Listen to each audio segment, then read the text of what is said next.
They are history's most fetishized warriors. Separated by 2 continents and 2,000 years, they never met on the field of battle. Yet, in the popular imagination, they fight an eternal duel. On one side, the Spartan, the ultimate expression of the collective, a man forged by the state to be a single brick in an unbreakable wall. On the other, the samurai, the poet warrior, a servant of lords, defined by individual mastery and the sharpness of his steel. Pop culture asks who would win in a fight, but history asks a more interesting question. How did their societies engineer such different machines of war? Today, we strip away the Hollywood myths. No magic swords, no fighting in leather underwear, just the brutal, historical reality of iron versus bronze. To understand how they fought, we must understand why they died. The Spartan was not born, he was made. From age 7, the Agoge, the upbringing, stripped him of his individuality. He was starved, beaten, and drilled until his only identity was spartiate, or equal. His philosophy was not personal glory, but absolute obedience to the Lycurgan code. A Spartan did not seek to be a hero. He sought to not fail the man standing next to him. To lose one's helmet was a mistake. To lose one's shield was a crime, for the helmet protects the man, but the shield protects the line. Contrast this with the samurai of the Sengoku or Edo periods. While loyalty was paramount, the samurai's path, Bushido, was deeply introspective. Influenced by Zen Buddhism and Confucianism, he balanced the pen and the sword.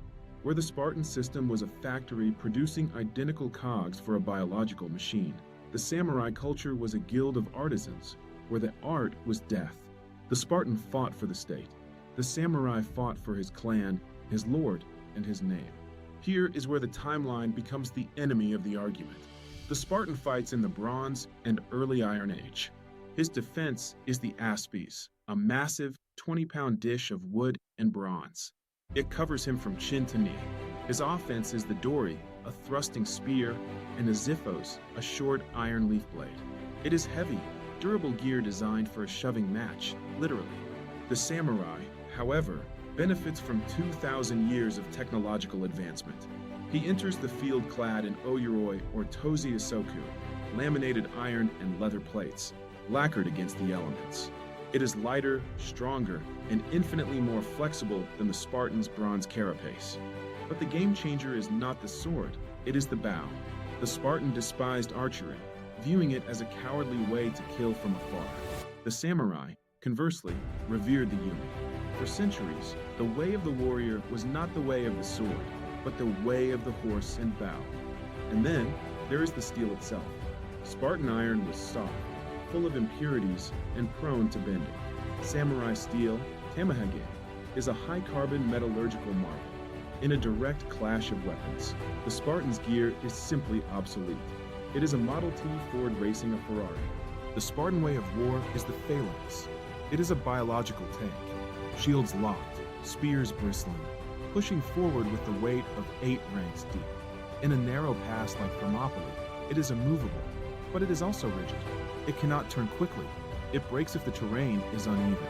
The samurai is a skirmisher and a shock trooper. Whether mounted or on foot, he fights in loose formations. He is trained to adapt, to flank, and to switch from bow to spear to sword instantly. If a samurai army met a Spartan phalanx on an open plain, it wouldn't be a duel. It would be a slaughter. The samurai would simply ride around the lumbering bronze block, raining steel-tipped arrows into the unshielded backs and right sides of the hoplites. The Spartans, lacking cavalry and range, would be helpless. They would die without ever swinging their swords. So who wins? In a one-on-one duel? The samurai. His reach, his speed, and the sheer quality of his steel are too great an advantage for the bronze-clad hoplite to overcome. On an open battlefield, the samurai. The flexibility of combined arms, archery, cavalry, and infantry dismantles the rigid phalanx every time.